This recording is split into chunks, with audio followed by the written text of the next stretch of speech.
Imagine stepping into a lavish, gold-trimmed hall filled with the bustling crowd of elite onlookers in perfectly tailored tuxedos and glittering gowns. The lights in the chandeliers overhead catch every bit of shine on polished metals and twinkling jewelry, and somewhere at the center of this spectacle, you can imagine a soft, ever-present smile belonging to Elizabeth Bowes-Lyon, known to history as Elizabeth, the Queen Mother. Modern culture tends to remember her as that grandmotherly figure in pastels and pearls, the gentle matriarch who lived to a remarkable old age and maintained an image of unwavering composure. But beneath those images of dignity and charm, there was a life story brimming with scandalous secrets, family feuds, and personal heartbreak. She wielded influence not only in the reign of her husband, King George VI, but remained a formidable presence during the long governance of her daughter, Queen Elizabeth II. As one digs deeper into her private life, all the rose-tinted illusions of a mild-mannered queen start giving way to unexpectedly dark and sometimes downright salacious chapters. Elizabeth Bowes-Lyon was born on August 4, 1900, into a well-heeled noble family that already boasted a chaotic household of 8 other children. As the 9th child of 10, Elizabeth never wanted for anything. In fact, she was so spoiled that her own father believed she looked like an angelic cherub, and he insisted on giving her the middle name Angela.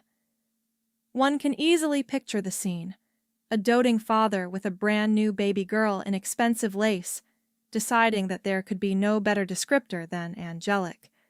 But of course, any angelic illusions remained only that, illusions, for Elizabeth quickly earned a childhood nickname that suggested a more mischievous streak: Merry Mischief. Rumor has it she once telegrammed her father to demand money in a single brazen message, which probably read to him like, "I'm bored, and I want something new. Pay up." Decades later, after she'd ascended to the heights of British royalty, she still knew how to deploy this sense of playful cunning. From her earliest years, Elizabeth's flair for adaptation and her quick wit marked her out as more than just a pampered little aristocrat. She wrote essays that impressed her teachers. She excelled in her formal examinations and breezed through her lessons with distinction. A family that always prioritized breeding over bookish learning had little to complain about when she demonstrated she could indeed excel in both. But even that gilded cocoon couldn't keep war at bay. When she was only 14, Europe erupted into the first of its catastrophic world wars. World War I changed her family's entire dynamic overnight, and Britain's declaration of war against Germany fell on Elizabeth's very birthday in 1914. Can you imagine turning 14, an age already complicated by typical adolescent chaos, and having your entire country plunged into global conflict? Like millions of other people in Britain, Elizabeth soon found that grim realities could creep up even on those most sheltered by wealth and nobility. Little by little, pieces of her family's comfort shattered. 4 of her brothers served in the war effort, and the repercussions were devastating. Her beloved eldest brother Fergus died in combat, leaving the family reeling. Another brother was captured and became a prisoner of war, locked away where no one knew how he might be faring. Elizabeth found herself unable to remain an idle bystander. Glamis Castle, her family's ancestral home, became a makeshift hospital for injured soldiers. Determined to do something, she volunteered in the sickbay and connected so warmly with the wounded men that she became a favorite fixture of that small ward. One soldier wrote an affectionate note in her autograph book, wishing she'd be hung, drawn, and quartered, then humorously clarifying she deserved to be hung in diamonds, drawn in a coach and 4, and quartered in the best house in the land. It's a charming wink at her elite status, and probably also a clue to the admiration that followed her everywhere. She was, without doubt, an expert at winning people's hearts. While Elizabeth's looks weren't necessarily considered the classic standard of beauty in her era, there was something about her presence that men found profoundly attractive. Dark hair, creamy complexion, and a body with just the right set of curves gave her an innocent sensuality, as one observer described it. Perhaps that mesmerizing combination of sweetness, vitality, and intelligence laid the foundation for her future role as one of Britain's most popular royals. For the moment, though, in the aftermath of World War I, the focus was on regaining stability and normalcy.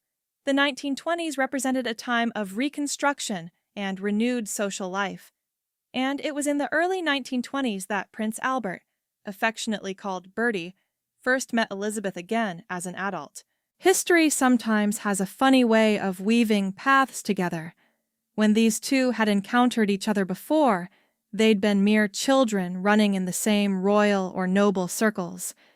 Yet by the time the 1920s rolled around, Bertie was no longer just a shy younger son of the king, but a potential suitor with his eye on Elizabeth. He didn't waste any time either. By 1921, he was already so smitten that he proposed marriage to her, and Elizabeth, in a move that must have shocked many of her acquaintances, flatly refused. The real reason? A blend of his stumbling courtship technique. He had someone else propose on his behalf rather than popping the question directly, and her deep-rooted fear of the monarchy's constraints. She once confessed she was afraid never again to be free to think, speak, and act as she felt she ought to. If that sounds melodramatic, well, keep in mind that marrying into the royal family doesn't just mean you say, "I do," and go on honeymoon. It means a lifetime under constant public scrutiny. Now, remember, at that time, no one expected that Bertie would ever become king, given he had an older brother who was first in line. But even the role of a younger prince's wife was daunting enough to Elizabeth, and aside from these concerns, her own social life was apparently filled with other options, including the handsome James Stuart, one of Bertie's aides.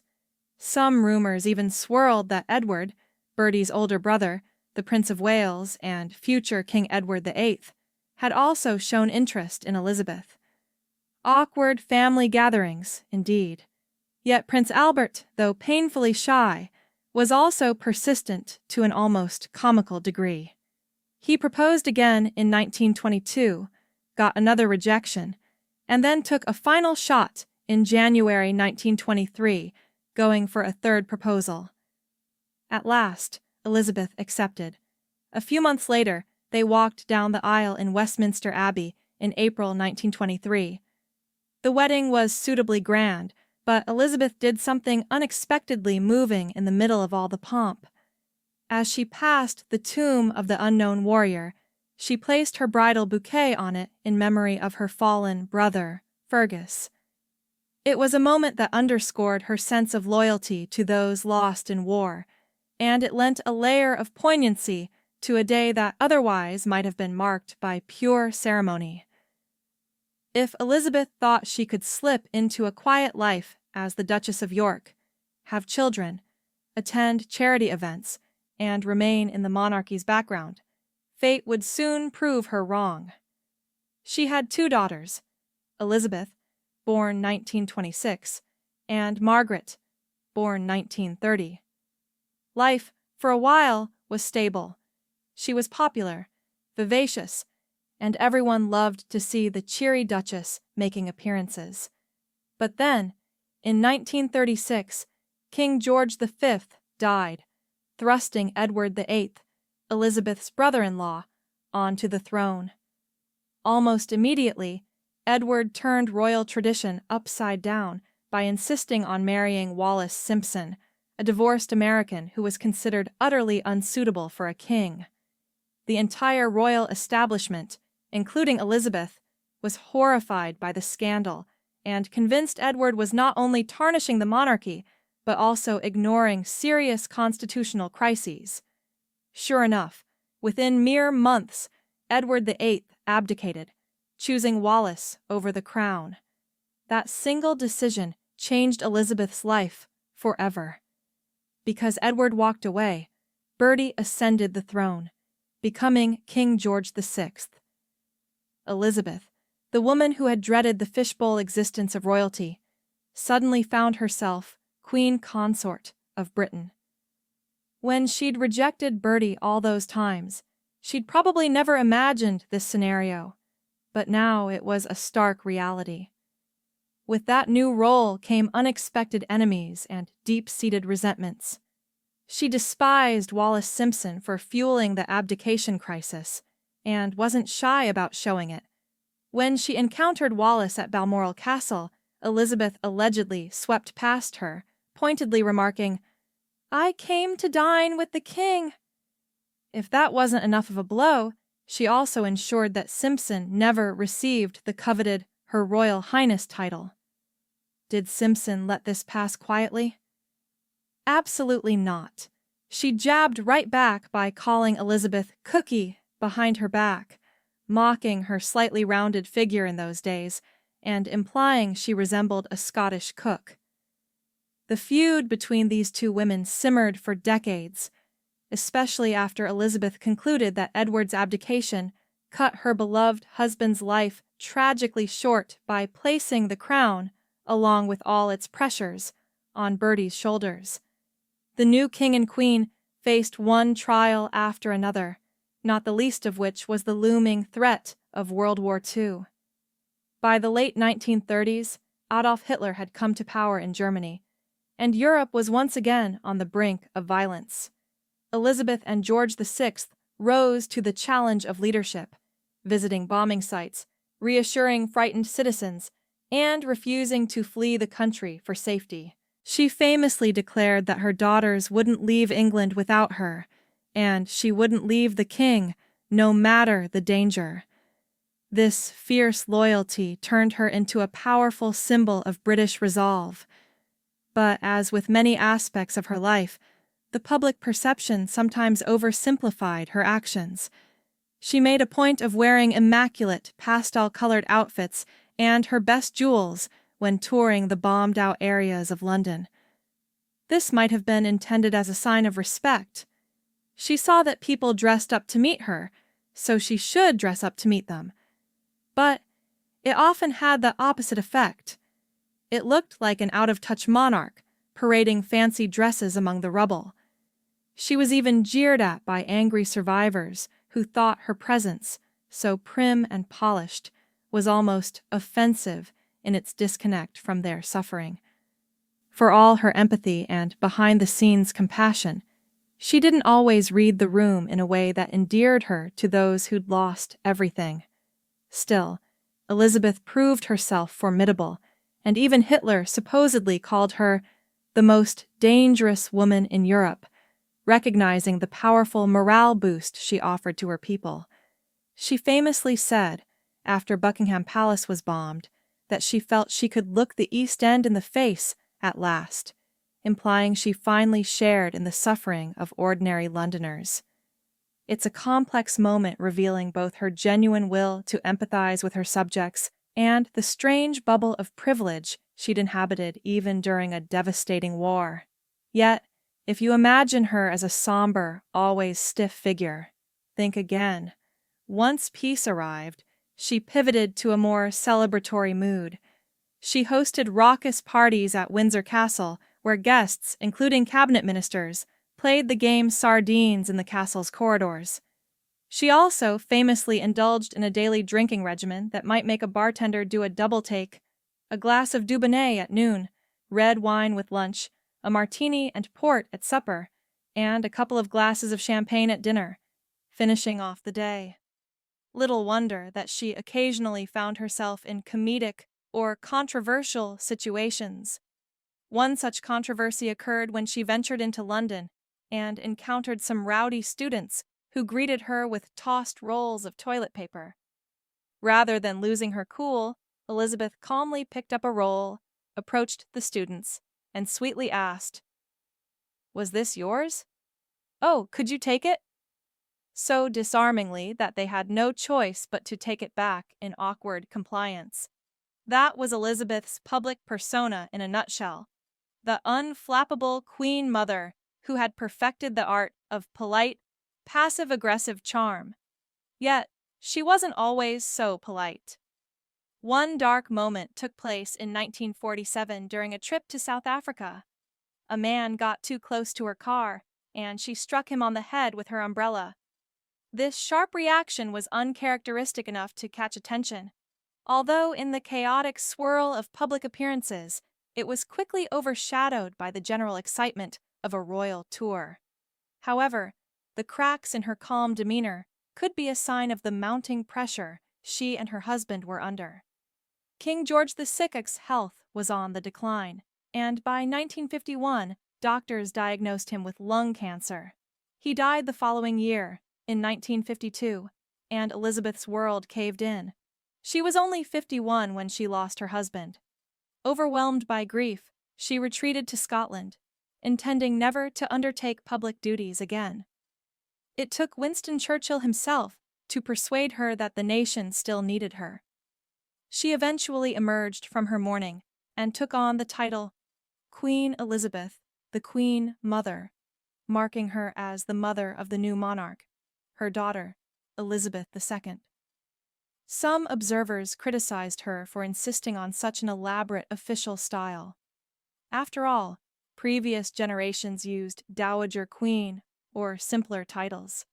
But Elizabeth was determined not to sink into irrelevance or confusion. She wanted the world to remember that she had been, and in her mind always would be, a queen.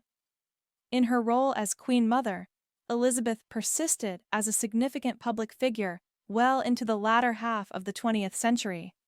Despite her age, she appeared at countless events, cut ribbons at ceremonies, and demonstrated a gift for witty one-liners that delighted listeners. The playwright Noel Coward once recounted walking up a staircase behind her, eyeing the handsome guards stationed there, and she immediately teased him. "I wouldn't if I were you, Noel. They count them before they put them out." It was a glimmer of her sharp comedic instincts. If anything, the public adored her more as she aged, calling her the nation's grandmother, although her private attitudes could be as steely as ever. She never forgot, and never forgave, those she blamed for her husband's death, which primarily meant Edward VIII and Wallis Simpson. Her vendetta was so strong that she refused them permission to attend George VI's funeral. Yes, that's right. She literally blocked her own brother-in-law from paying final respects to his deceased sibling. Such grudges weren't the only shadows over Elizabeth's so-called golden years. She also drew plenty of criticism for living an extravagant lifestyle. According to a widely reported story in 1998, she carried an overdraft of around £4 million, a sign that her lavish spending had far exceeded her official income.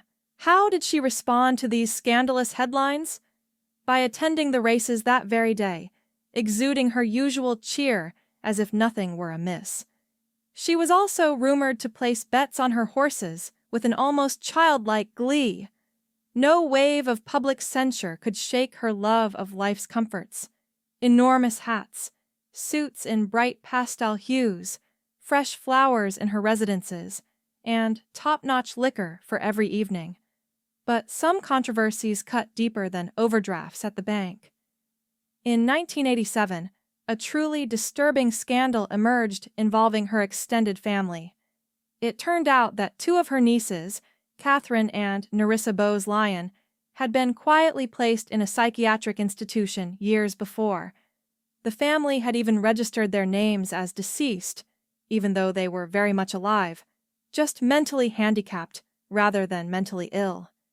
It was a dark revelation that struck a severe blow to the image of the royals as charitable caretakers of the vulnerable. The official explanation was that the erroneous death notices on official documentation were a bureaucratic slip, while Elizabeth maintained she had absolutely no knowledge of any cover-up.